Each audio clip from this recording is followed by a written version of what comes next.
Hello दोस्तों, तो सीखा एनएम क्लासेस में आपका स्वागत है। तो आज हम स्टार्ट करेंगे अभी प्राइमरी हेल्थ केयर का ही, क्योंकि अभी फर्स्ट चैप्टर हम पढ़ा चुके थे प्राइमरी हेल्थ केयर का, उसका वीडियो भी डाल चुके हैं। अब सेकेंड चैप्टर हम आज पढ़ेंगे।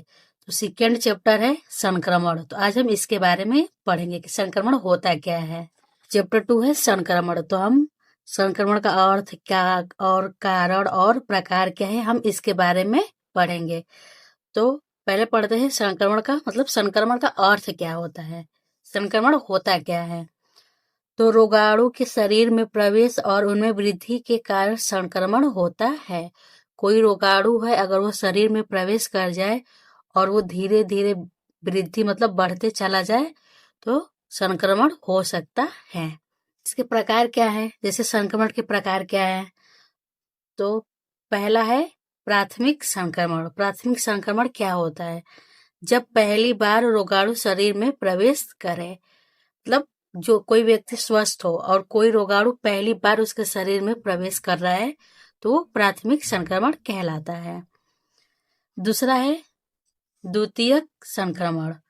द्वितीयक संक्रमण जब पहले से बीमार व्यक्ति को कोई दूसरा संक्रमण हो जाए, जैसे कोई व्यक्ति है पहले से किसी रोग से अभी ग्रसित है, अभी ठीक नहीं हुआ है और उसी समय उसको दूसरा कोई रोग हो जाए तो वो द्वितीयक संक्रमण कहलाता है। जैसे कोई व्यक्ति है अभी टाइफाइड से ग्रसित है, अभी ठीक नहीं हुआ है और उसी वक्त उसको सर्दी जुकाम हो जाए तो वो द्वितीयक संक्रमण में आता है। अगला है पुनः संक्रमण। पुनः संक्रमण ठीक होने के बाद वही रोग फिर से हो जाना। जैसे कोई व्यक्ति बीमार है, फिर दवा कराया, ठीक हो गया, लेकिन वो 6 महीना साल भर के बाद वो फिर पुनः उसको वही रोग हो जाता है तो वो पुनः संक्रमण कहलाता है। जैसे में टाइफाइड रोग होता है, किसी को टाइफाइड होता है, वो दवा कराने के बाद ठीक हो जाता है, लेकिन साल भर के बाद वो फिर से उसी रोग से ग्रसित हो जाता है, टाइफाइड से ही, तो वो पुनः संक्रमण में आ जाता है। अगला है केंद्रीय संक्रमण। केंद्रीय संक्रमण मतलब कोई एक केंद्र पे हो, लेकिन प्रभाव क्या होता है जो उसका पूरे शरीर पे पड़ता हो, तो केंद्रीय संक्रमण कहलाता है। ये दिमाग का संक्रमण होता है। मेडिकल लाइन में हम इसको CNS कहते हैं, जिस सेंट्रल नर्वस सिस्टम। जैसे में संक्रमण शरीर के एक भाग में होता है लेकिन असर पूरे शरीर पर पड़ता है। जैसे एक घर का जो हम शरीर हो गया पूरा, उसको हम मान लेते हैं ये घर है, और ये जो दिमाग होता है वो घर का मालिक है। तो अगर घर का मालिक बीमार हो जाएगा तो कहीं ना कहीं घर में गड़बड़ी होना स्टार्ट हो जाएगा। तो वैसे ही अगर मेरा दिमाग शरीर में अगर दिमाग में कीटाणु प्रवेश कर जाए, उसमें गड़बड़ी हो जाए, तो हमारा पूरा शरीर कहीं ना कहीं पूरे शरीर पे प्रभाव पड़ेगा। तो ये केंद्रीय संक्रमण में आता है। अगला है क्रॉस संक्रमण। क्रॉस मतलब एक से दूसरे में प्रवेश करना। एक व्यक्ति से दूसरे व्यक्ति में संक्रमण का हो जाना क्रॉस संक्रमण कहलाता है। जैसे किसी को सर्दी जुकाम हुआ है और उसके संपर्क में आने से किसी दूसरे व्यक्ति को हो जा रहा है तो वो क्रॉस हो रहा है, क्योंकि एक से दूसरे में प्रवेश कर रहा है। अगला है अस्पताल जनित संक्रमण।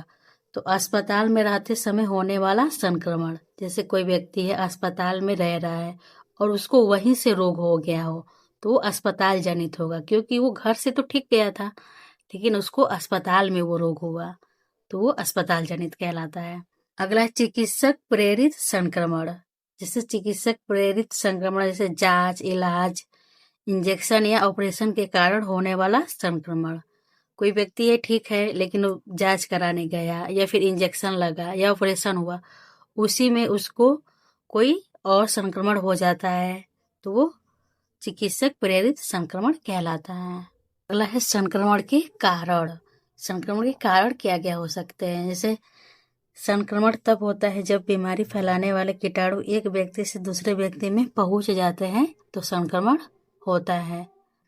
तो इसके स्रोत क्या है। जैसे स्रोत, कोई बीमारी है वो कहाँ से आती है। इसमें पहला पॉइंट है मानव, जो खुद बीमार नहीं होते लेकिन कीटाणु फैलाते हैं उन्हें कैरियर कहते हैं। कैरियर का मतलब होता है एक व्यक्ति है दिखने में एकदम ठीक ठाक रहेगा, लेकिन वो दूसरे व्यक्ति में रोग फैला सकता है क्योंकि उसके अंदर जो कीटाणु है वो मौजूद है अभी, तो वो एक स्वस्थ व्यक्ति में फैला सकते हैं। एक वाहक का कार्य करता है। कैरियर मतलब एक से दूसरे व्यक्ति में फैलाने का काम करता है। स्वस्थ कैरियर जैसे खुद ठीक होते हैं लेकिन बीमारी फैला देते हैं। ऐसे व्यक्ति जो खुद देखने में ठीक ठाक रहेंगे, देख के नहीं लगेगा कि उनको ये बीमारी हुई है, लेकिन वो दूसरे में वो बीमारी फैला देते हैं। जैसे कोई व्यक्ति है अभी किसी रोग से एकदम ठीक ठाक हो गया है, लेकिन उसके शरीर से अभी वो कीटाणु पूरी तरह खत्म नहीं हुआ है, तो बाहर से देखने में तो ठीक ठाक ही लगेगा, लेकिन उसके शरीर के अंदर तो कीटाणु है ही, तो ये वो एक स्वस्थ व्यक्ति में फैला सकता है। दूसरा है ठीक होता हुआ मरीज। जैसे बीमारी से ठीक होते होते समय भी दूसरे को बीमारी दे सकता है। कोई व्यक्ति है अभी बीमारी से ठीक हो रहा है, अभी अच्छे तरह से ठीक नहीं हुआ है, लेकिन वो क्या करेगा, वो अपना बीमारी किसी और को दे सकता है। अगला है कीड़े मकोड़े। यह बीमारी और एंसेफ्लाइटिस जैसी बीमारी फैलाते हैं। जो कीड़े मच्छर होते हैं उसके काटने से, जैसे मलेरिया हो गया या फिर फाइलेरिया हो गया या डेंगू हो गया या फिर इंसेफ्लाइटिस रोग, ये क्या करते हैं, बीमारी फैलाते हैं। इंसेफ्लाइटिस होता है जैसे दिमाग में सूजन हो जाना। जो मच्छर होता है वो काटता है, वो वायरस जाके खून में मिलता है और वो खून जो होता है वो दिमाग तक पहुंच जाता है, तो वहां पे सूजन हो जाता है। अगला है जानवर।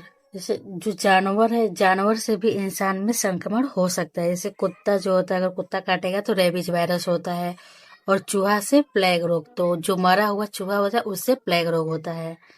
अगला है भोजन और पेय पदार्थ। अगर दूषित पानी या भोजन करने से जो रोग होता है, जैसे ये cholera, E coli, salmonella function के स्रोत है। ये जो तीनों रोग है ये पेट के कीटाणु होते हैं।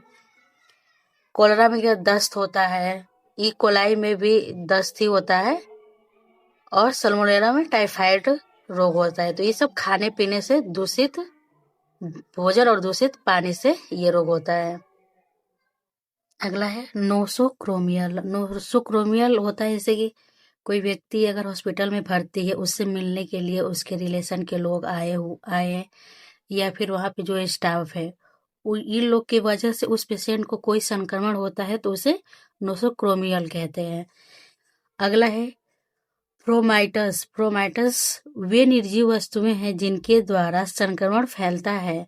जैसे निर्जीव वस्तु हैं, लेकिन उसके द्वारा भी संक्रमण फैल सकता है। जैसे अगर टीबी के मरीज हैं, उन लोग बोलते हैं ये टीबी के जो मरीज होते हैं उनके बेड पे नहीं सोना चाहिए, फिर उन जिस थाली में खाते हैं उस थाली में नहीं खाना चाहिए, या फिर जो कपड़ा पहनते हैं वो कपड़ा नहीं पहनना चाहिए, क्योंकि ये सब तो सारी चीजें निर्जीव हैं, लेकिन उसमें बैक्टीरिया पनपते रहते हैं, जिसकी वजह से एक स्वस्थ व्यक्ति में भी हो सकते हैं।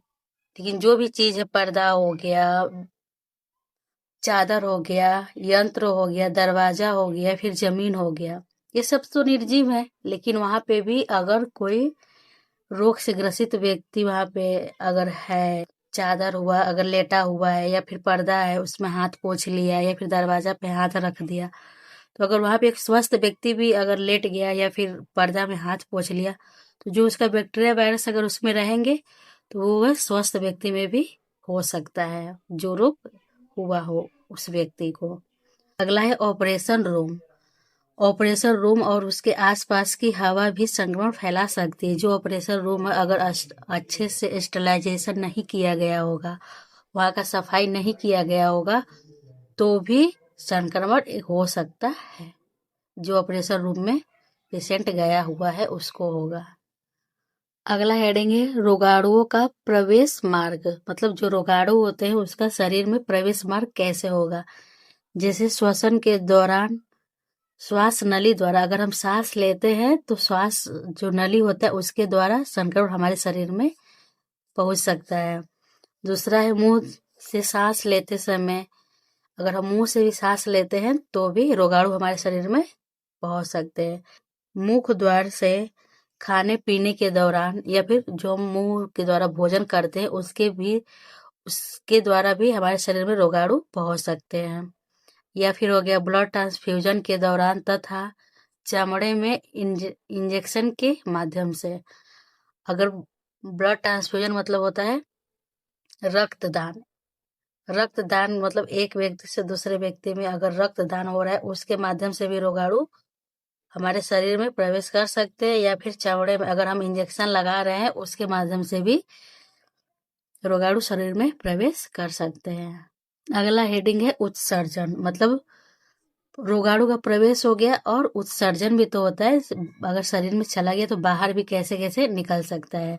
जैसे रोगाणु का शरीर में निष्कासन निम्न प्रकार से होता है, जिसमें व्यक्ति संक्रमण के शिकार होते हैं।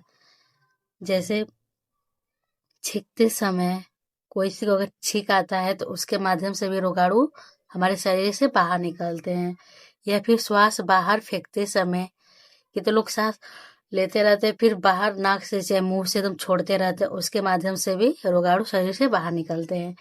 या फिर खखार, लार एवं उल्टी जैसे माध्यम द्वारा भी रोगाणु शरीर से बाहर निकलेंगे। अगला है मल उत्सर्जन के समय भी। अगला है ब्लड डोनेट के समय, मतलब अगर हम ब्लड किसी को दे रहे हैं तो उसके माध्यम से भी रोगाणु हमारे शरीर से बाहर निकलते हैं। तो ये उत्सर्जन हो गया, वो प्रवेश मार्ग हो गया कि मतलब हमारे शरीर में रोगाणु कैसे प्रवेश करते हैं और हमारे शरीर से रोगाणु कैसे बाहर निकलते हैं। अगला हेडिंग है संक्रमण का संचरण प्रसार।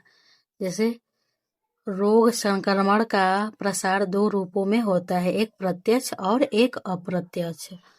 तो प्रत्यक्ष में हो गया सीधे एक व्यक्ति से दूसरे व्यक्ति में होता है तो वो प्रत्यक्ष, जिसको हम प्रत्यक्ष मतलब जैसे कि हम इससे बच भी सकते हैं चाहे तो ये प्रत्यक्ष होता है। जैसे ड्रॉपलेट से खांसने या छींकने के समय, ड्रॉपलेट हो गया अगर कोई व्यक्ति खांस या छींक रहा है उसके मुंह से जो छोटा छोटा बूंद निकलता है पानी का, उसमें बैक्टीरिया वायरस अगर रहते हैं तो वो एक वायु में विद्यमान हो जाते हैं। तो अगर स्वस्थ व्यक्ति अगर सांस लेता है तो वो उसमें चले, मतलब सांस के माध्यम से बैक्टीरिया वायरस उस एक स्वस्थ व्यक्ति में चले जाते हैं। नॉर्मली अगर देख सकते हैं दो, मतलब एक रोग से ग्रसित व्यक्ति है और एक अभी उसको रोग हुआ नहीं है, तो जो रोग से ग्रसित व्यक्ति है अगर वो खांसेगा या छींकेगा तो जो पानी का बूंद होता है उसके मुंह से जो निकला है ये तो डायरेक्ट नहीं जाता है, पहले वायु में उसका बैक्टीरिया वायरस विद्यमान हो जाते हैं, मतलब तैरने लगते हैं। अब अगर वही स्वस्थ व्यक्ति सांस लेगा तो फिर वो बैक्टीरिया वायरस उसमें चले जाते हैं। अगला पॉइंट है माँ से गर्भस्थ शिशु में प्लासेंटा द्वारा। अगर माँ को भी कोई रोग है तो जो पेट में जो भ्रूण है, जो बच्चा है, उसको भी वो रोग हो सकता है, लेकिन प्लासेंटा के माध्यम से जाएगा।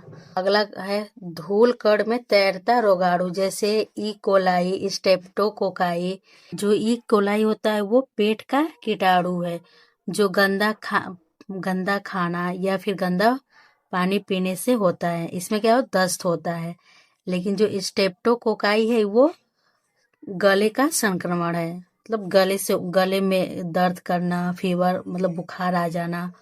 ये दोनों संक्रमण के नाम है, दोनों अलग अलग है। ये एक पेट से ई कोलाई जो होता है वो पेट को प्रभावित करता है और स्टेप्टोकोकाई ये गले को, मतलब वहां पे संक्रमण करेगा। अगला रोगाणुओं से भरी धूल जैसे गैस गैंग्रीन। ये जो गैस गैंग्रीन एक गहरे गंदे घाव का कीटाणु होता है। उसमें अगर कोई व्यक्ति है उसको घाव हुआ, एकदम गहरा घाव हुआ है और उसमें कोई कीटाणु लग जाए उस घाव में और वो धीरे धीरे मांस को सड़ा दे और उसके अंदर गैस भर जाए तो उसे गैस गैंग्रीन कहते हैं। ये बहुत खतरनाक घाव होता है। कुछ लोग सुनने में कहीं कहीं सुनने को मिला होगा कि घाव हुआ था, बहुत खतरनाक हुआ था, इसके वजह से वो उस अंगुली को काट दिया गया। क्योंकि ये घाव जो होता है ये बढ़ते चला जाता है, ये नहीं है कि अगर यहाँ पे हुआ है तो यहीं से ठीक हो जाएगा।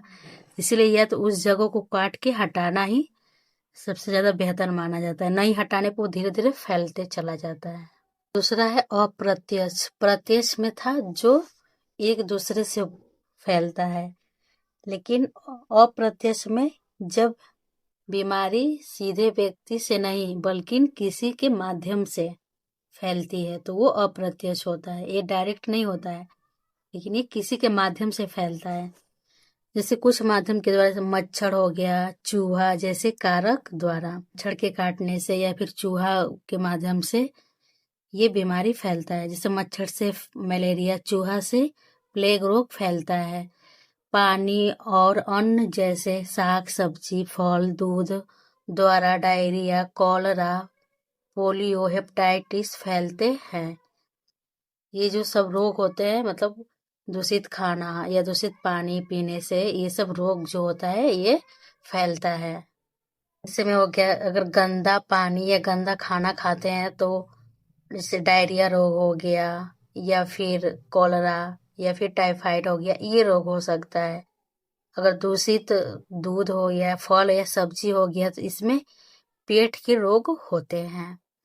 तो बीमारी फैलाने वाला मतलब कोई एक से दूसरे व्यक्ति में नहीं, ये कोई जीव है जो बीच में किसी चीज का सहारा लेके वो तीसरे में जाते हैं। जैसे एक व्यक्ति है, कोई अगर मान लेते हैं कोई व्यक्ति है, जैसे कि कोई व्यक्ति है, मान ले कि कोई व्यक्ति है, ये रोग से ग्रसित है, तो ये डायरेक्ट किसी दूसरे व्यक्ति में नहीं जा रहा है, इसके बीच में कोई दूसरा माध्यम आ रहा है, उसके माध्यम से ये इसमें जा रहा है, एक दूसरे व्यक्ति में। तो ये अप्रत्यक्ष हुआ, क्योंकि ये डायरेक्ट न जाके, मतलब ये डायरेक्ट न जाके ऐसे किसी के माध्यम से तब इसमें जा रहा है। लेकिन प्रत्यक्ष में क्या था, वो डायरेक्ट एक से दूसरे में जा रहा था। लेकिन अब प्रत्यक्ष क्या हो गया, यहाँ पे कोई माध्यम हो गया, जैसे भोजन हो गया, चूहा हो गया या मच्छर हो गया, इसके माध्यम से ये दूसरे व्यक्ति में जा रहा है, तो ये अप्रत्यक्ष हो गया। अगला हेडिंग है सूक्ष्म जीवाणुओं का वर्गीकरण एवं विशिष्टताएं। जो सूक्ष्म जीवाणु होते हैं 0.3 माइक्रोमीटर से 14 माइक्रोमीटर तक की लंबाई के होते हैं। ये यूनिसेलुलर होते हैं, मतलब ये एक कोशिकीय होते हैं और माइक्रोस्कोप द्वारा देखे जाते हैं। ये इतने छोटे होते हैं कि इसको हम लोग माइक्रोस्कोप के माध्यम से ही देख सकते हैं।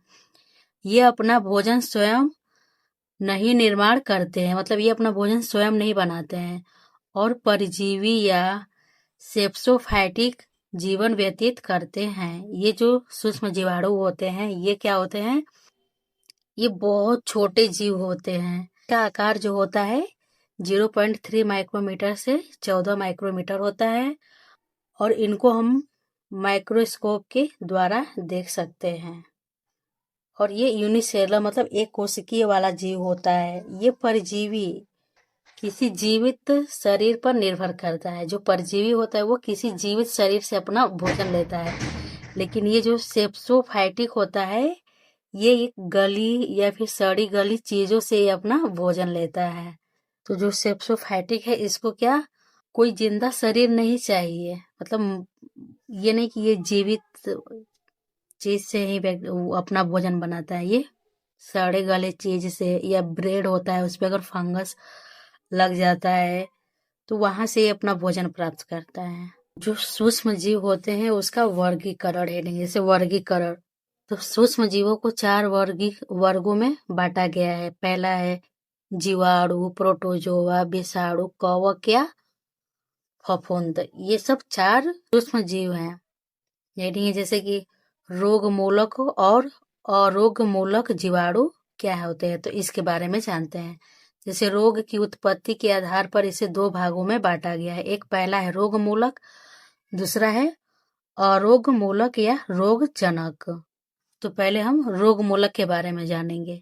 तो इस श्रेणी में ऐसे जीव आते हैं जो रोग उत्पत्ति करने के बजाय शरीर को लाभ पहुंचाते हैं। ये जो रोग होते हैं ये शरीर को लाभ पहुंचाते हैं, इससे कोई हानिकारक नहीं होता है। जैसे में दूध से दही बनकर लाभदायक होते हैं। तो इसमें पहला पॉइंट है दही, मक्खन व पनीर के निर्माण में सहायक एवं खमीर, पावरोटी, शराब बनाने में सहायक। जो इसमें के बैक्टीरिया होते हैं वो दही, मक्खन या पनीर बना के हमारे शरीर को लाभ ही पहुंचाते हैं। ये जो खमीर होता है ये खमीर जो होता है ये एक प्रकार का सूक्ष्म जीव ही होता है। ये फंगस के समूह में आता है। इसमें क्या बनता है, केक बनाए जाते हैं, शराब या ब्रेड या पाव रोटी बनाया जाता है। लेकिन ये भी हमारे शरीर को मतलब ये भी बैक्टीरिया जो होते हैं हमारे शरीर को लाभ ही पहुंचाते हैं। दूसरा पॉइंट है टीका या इंजेक्शन बनाने में सहायक। कोई भी टीका बनाया जाता है तो उसमें बहुत सारे बैक्टीरिया को या तो कमजोर करके या तो मार के बनाया जाता है, तो वो भी हमारे शरीर को लाभ ही पहुंचाते हैं। अगला पॉइंट है कूड़ा करकट मल मूत्र आदि को नष्ट करने में सहायक एवं मृत पेड़ पौधों से सड़ाकर खाद बनाने में सहायक। जो भी कूड़ा करकट होता है उसका मल मूत्र उसको नष्ट करके और जो मृत पेड़ पौधे उसको सड़ा गला के खाद बना के उपयोग में लाया जाता है। ये भी बैक्टीरिया जो होते हैं वो लाभदायक ही होते हैं, हानिकारक नहीं होते हैं। तो दूसरा पॉइंट है आरोग्य मूलक या रोगजनक। ये जो आरोग्य मूलक है ये जो जीवाणु होते हैं ये हमारे शरीर में रोग फैलाते हैं। रोगजनक वाले जो रोग मूलक थे वो क्या थे कि वो हमारे शरीर को बैक्टीरिया वायरस थे लेकिन लाभदायक थे, लेकिन ये वाले हानिकारक है जो रोग फैलाएंगे। इस समूह के जीव रोग संचरण एवं रोग उत्पन्न करने में सक्रिय होते हैं। इस कारण इसे रोग उत्पन्न करने के कारण रोग मूलक या रोग जनक जीवाणु कहा जाता है। शरीर में रोग फैलाने में इनकी निम्नलिखित भूमिका होती है। ये हमारे शरीर में कैसे रोग फैला सकते हैं। तो पहला पॉइंट है रोग की उत्पत्ति में सक्रिय होते हैं। ये जो रोग की उत्पत्ति करते हैं इसमें ये बीमारी सीधे तौर पे पैदा करने में सक्रिय होते हैं एकदम। दूसरा है रोग का संक्रमण एक दूसरे में करते हैं। जो भी संक्रमण होता है ये एक से दूसरे व्यक्ति में फैलते हैं, मतलब फैलाते हैं। अगला है गंदे एवं विषैली स्थितियों में पनपने के कारण अति रोगकारक होते हैं। जैसे ये गंदी और विषैली जगहों पे तेजी से फैलते हैं, एक रोग का कारण बनते हैं।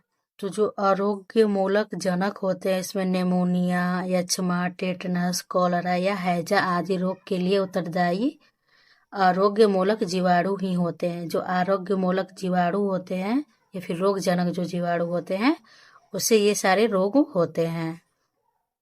अगला हेडिंग है अंतर विकास काल एवं संक्रमण का प्रसार। जो अंतर विकास काल होता है रोग के संक्रमण से लेके रोग के लक्षण प्रकट होने तक की अवधि को अंतर विकास काल कहते हैं। जो भी कोई भी कीटाणु जो होता है वो हमारे शरीर में प्रवेश करता है तो प्रवेश करने से लेके बीमारी जब तक दिखाई न दे तब तक जितना समय लगता है उसको हम लोग क्या कहते हैं अंतर विकास काल कहते हैं। जैसे नीचे कुछ प्रमुख रोगों का अंतर विकास काल कार्यकर्ता की विशेष जानकारी के लिए दी गई है। जो भी संक्रामक रोग है उसका और उस मतलब कितना अंतर काल विकास लगेगा उसके बारे में यहाँ पे दिया हुआ है। जैसे संक्रामक रोग एवं अंतर विकास काल, कोई भी रोग का नाम ले लेते हैं और उसका अंतर विकास काल कितना दिन के बाद मतलब स्पष्ट दिखाई देने लगता है। जैसे हो गया रोग का नाम हो गया छोटी माता, ये 2 से 3 सप्ताह का समय लेता है। बड़ी माता 7 से 17 दिन, खसरा का 10 दिन, मम्पस का 2 से, हैजा का 1 से 5 दिन, डेंगू का 3 से 15 दिन और डिप्थीरिया का जो होता है वो 2 से 5 दिन का समय लगता है। दस्त का 1 से 7 दिन। अब इसमें ये नहीं है कि कोई बोलेगा कि दस्त तो अगर पेट खराब होता है तो तुरंत होने लगता है। वो अगर हम ज्यादा खाना खा लेते हैं या फिर कोई फूड पॉइजनिंग हो जाता है उसके वजह से दस्त बहुत ज्यादा लगता है। लेकिन जो एक नॉर्मली जो दस्त एक आता है डायरिया जो होता है उसका संक्रमण अगर शरीर में प्रवेश करता है तो उसका लक्षण देखने में 1 से 7 दिन का समय लगता है। ये जो रात भर में होने वाला जो अनपच होता है उसको हम लोग उस इसमें नहीं गिन सकते हैं। वो एक अलग होता है कि हम ज्यादा खा लिए तो पेट तो खराब होगा ही, वो अलग होता है। अगला है पीलिया। पीलिया 15 से 50 दिन। अगला है इन्फ्लुएंजा, इसका 1 से 3 दिन। अगला है काली खांसी, 1 से 14 दिन। अगला है पोलियो जो होता है वो 7 से 14 दिन। अगला है टाइफाइड, ये 5 दिन। अगला है येलो फीवर, ये 3 से 10 दिन। अगला है सिफिलिस, ये 10 से 90 दिन। अगला है सूचाक, ये 2 से 10 दिन। फिर अगला है क्षय रोग। ये क्षय रोग होता है जो है कुछ सप्ताह से या वर्ष तक, मतलब या तो कुछ इसके जो लक्षण होते हैं कुछ सप्ताह में दिखने लग जाएंगे, नहीं तो वर्ष भी लग सकता है, मतलब दिखने में उसका लक्षण जो होता है। अगला है कुष्ठ रोग, ये 10 से 15 वर्ष। अगला है धनुष्टकार रोग, जिसको टेटनस कहते हैं, ये 3 से 21 दिन का समय लगता है। अगला है काला जार, जो है बालू मक्खी के काटने के 1 माह के अंदर जो होता है। बालूकड़ एक मक्खी होती है, मक्खी उसका नाम है, लेकिन ये मच्छर होता है, जो काटता है वो मच्छर होता है, उसका नाम है बालूकड़ मक्खी। ये अगर जब काटेगी किसी व्यक्ति को तो उसके 1 माह के अंदर काला जार का लक्षण दिखने लगता है। अगला हेडिंग है संक्रमण का प्रसार। शरीर में रोगाणुओं के संक्रमण के कई स्रोत होते हैं, जिससे संक्रमण द्वारा रोग फैलाने में सक्रिय होते हैं। इसे रोग संचरण की गतिशीलता कहा जाता है। रोगाणु होते हैं उसके कई स्रोत होते हैं जो संक्रमण फैला सकते हैं। तो संक्रमण के स्रोत क्या है? तो इसके अंतर्गत निम्न स्रोत की रोग संक्रमण में सहभागिता होती है, जो निम्न है। जो संक्रमण के स्रोत है उसमें बहुत सारे लोग, मतलब बहुत सारे संक्रमण सहभागिता मतलब भाग लेते हैं, तो वो सारे निम्न हैं। तो इसमें पहला है संक्रमण का आश्रय स्थल और दूसरा है निकास मार्ग। पहला पॉइंट ही पढ़ते हैं, संक्रमण का आश्रय स्थल। आश्रय स्थल का मतलब होता है जहाँ पे कीटाणु रहते हैं और धीरे धीरे वृद्धि करते हैं, मतलब वहां पे निवास करते हैं और वहां पे बढ़ते जाते हैं, तो आश्रय स्थल होता है। जैसे कोई व्यक्ति है वहां पे रह रहा है, उसको आश्रय मिल गया है, अब वो धीरे धीरे अपना परिवार बढ़ा रहा है, तो एक तरह से वो वहां पे उसका एक स्थल हो गया, वो वहीं पे रहेगा। वैसे ही संक्रमण भी होते हैं, उन लोग का भी आश्रय स्थल होता है, वहां पे रहते हैं, वही धीरे धीरे उन लोग में जितने भी संक्रमण होते हैं वृद्धि होते जाता है, बढ़ते चला जाता है और वो फैलते चला जाता है। तो इसमें पहला है मानव आश्रय स्थल। ये जो मानव से मानव में होने वाला, मतलब एक व्यक्ति से दूसरे व्यक्ति में होने वाला संक्रमण है। जैसे गुप्त रोग का संक्रमण, एड्स रोग हो गया या सिफिलिस हो गया, ये एक व्यक्ति से दूसरे व्यक्ति में फैलने वाला रोग है। अगला पॉइंट है पशु आश्रय स्थल। ये जो होता है एक जानवर से एक इंसान में फैलने वाला रोग है। जैसे रेबीज रोग हो गया, मस्तिष्क ज्वर हो गया। ये जो मस्तिष्क ज्वर होता है, ये सुअर जो होता है, एक सुअर को कोई मच्छर है, वो मच्छर अगर सुअर को काट लेता है, फिर वो किसी व्यक्ति को काटेगा, तो फिर वो जो वायरस होता है वो खून में चला जाता है, फिर वो मस्तिष्क में जाके वहां पे सूजन हो जाती है, तो उसे मस्तिष्क ज्वर कहते हैं। ये नहीं कि सुअर काटेगा, सुअर नहीं काटेगा, इसका माध्यम मच्छर रहेगा, बट उसका खून, मतलब वो मच्छर जो होता है वो पहले सुअर को काटेगा फिर इंसान को काटेगा, तब ये रोग होगा। अगला है संधिपाद आश्रय स्थल। इसमें अस्थि क्षय रोग का संक्रमण, जो जोड़ों के आसपास चोट या फोड़ा या खून में बैक्टीरिया आकर हड्डी को खराब कर देती है, तो वहां पे हड्डी क्षय रोग हो जाता है। अगला हेडिंग है निर्जीव आश्रय स्थल, जहाँ पे कीटाणु किसी चीज पर रहते हैं। उसमें है, जैसे पहला पॉइंट है भोजन।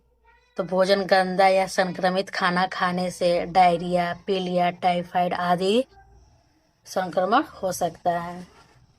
दूसरा है भूमि। भूमि जैसे मिट्टी में जो होता है कीटाणु रहते हैं, उससे टेटनस का संक्रमण हो सकता है। तीसरा है जल।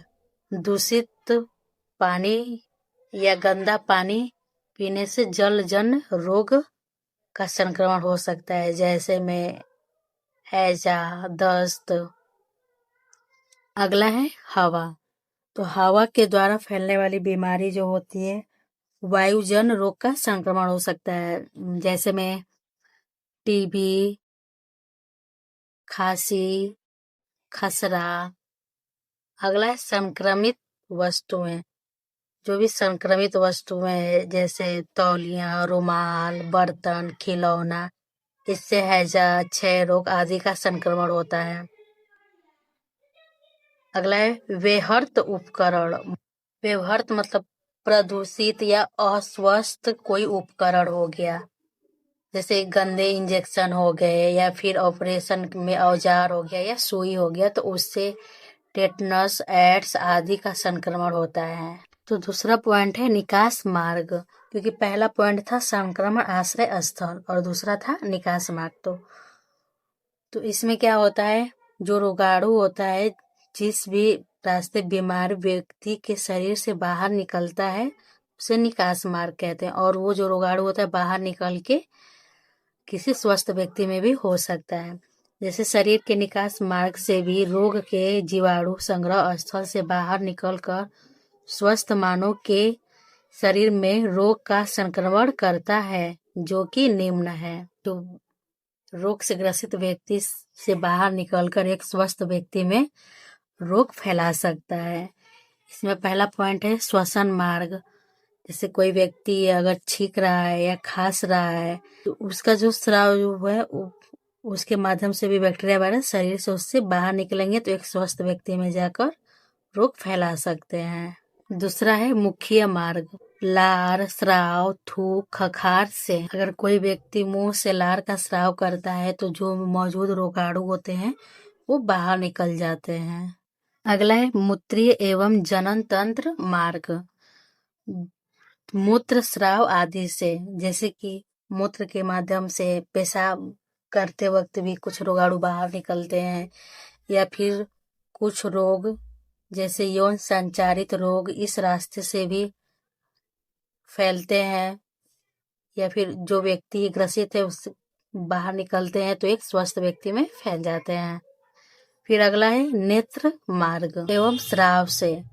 जैसे आंख से आंसू का स्राव से भी रोगाणु शरीर से बाहर निकलते हैं। जैसे आंख आना जैसी बीमारी, आंख का पानी संक्रमण फैला सकता है। अगला है शिशुनाल मार्ग। नाल मार्ग जो होता है सेप्टिसीमिया और टेटनस का होना। सेप्टिसीमिया एक ऐसा बीमारी होता है जिसमें कि यह एक गंदा खून होता है। जैसे मान लीजिए कि हाथ में घाव है या फिर कहीं भी घाव है, और वो जो घाव का जो कीटाणु है वो खून में चला जाए, तो वो सेप्टिसीमिया कहलाता है। या फिर टेटनस का रोग होता है। शिशुनाल जो वो अम्लाइकल कोड होता है, उसके माध्यम से भी ये रोग बाहर निकलता है। अगला है रेबीज जंतु। जैसे में चूहा हो गया, सुअर हो गया। रेबीज जो है तो जानवर के लार से वायरस बाहर आता है। अगला हेडिंग है सूक्ष्म जीवाणुओं की वृद्धि तथा विकास को प्रभावित करने वाले कारक। जो सूक्ष्म जीवाणुओं की मौजूदगी सर्वत्र है, खासकर जहां इसके पनपने का अनुकूल वातावरण मिलता है।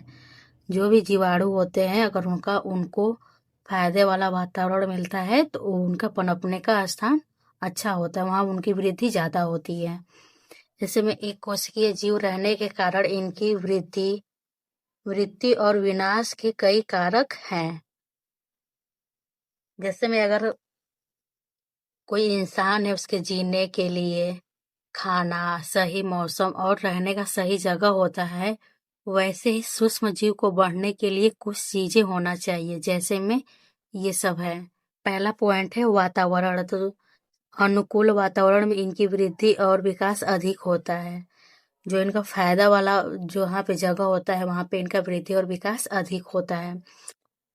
अगर जगह गंदी और नमी वाली है, तो वहां पे कीटाणु जल्दी बढ़ते हैं, लेकिन वही अगर जगह सूखी और साफ हो, तो वहां पे इनका वृद्धि जो होता है सूक्ष्म जीवाणु का कम होता है। अगला है तापमान। तापमान में इसके पनपने के लिए सहनशील तापमान जरूरी होती है। जो तापमान होता है वहाँ पे जीवाणु को पनपने के लिए न ज्यादा उनका तापमान एक सही होना चाहिए, न ज्यादा गर्मी न ज्यादा ठंडा। अगर ज्यादा गर्म रहेगा तो भी और ज्यादा ठंड रहेगा तो वहाँ के जीवाणु जो होते हैं वो मर जाते हैं, वहाँ पे वृद्धि नहीं होता है। तो उनका तापमान जितना वो सह सके अगर उतना रहता है तो वो पनपते हैं। अगला है प्रकाश। प्रकाश प्राय सूक्ष्म जीवाणुओं की वृद्धि एवं विकास कम प्रकाश में अधिक होता है। जो भी प्रकाश होता है तो उसमें सूक्ष्म जीवाणु जो होते हैं वो ज्यादातर अंधेरे में ज्यादा बढ़ते हैं, लेकिन धूप में या फिर तेज प्रकाश में वो मर जाते हैं। अगला है पोषण। पोषण सूक्ष्म जीवाणु की वृद्धि के लिए पर्याप्त भोजन या पोषक की जरूरत होती है। जो होता है जैसे हमें खाना चाहिए वैसे भी जीवाणु को पोषक तत्व वो अगर मिलता है तो उसे पाके वो तेजी से और बढ़ते हैं। तो उनको पोषक तत्व की जरूरत भी होती है। अगर ये सब चीजें अगर सही मिल रहा है तो जो सूक्ष्म जीवाणु है वो बहुत जल्दी से वृद्धि करेंगे और बढ़ते चले जाते हैं। तो ये जो था चैप्टर प्राइमरी हेल्थ केयर का, ये भी आज सेकेंड चैप्टर था, वो अब खत्म हो गया है। संक्रमण जो था वो अब खत्म हो गया है। अब नेक्स्ट वीडियो में नेक्स्ट चैप्टर से स्टार्ट करेंगे।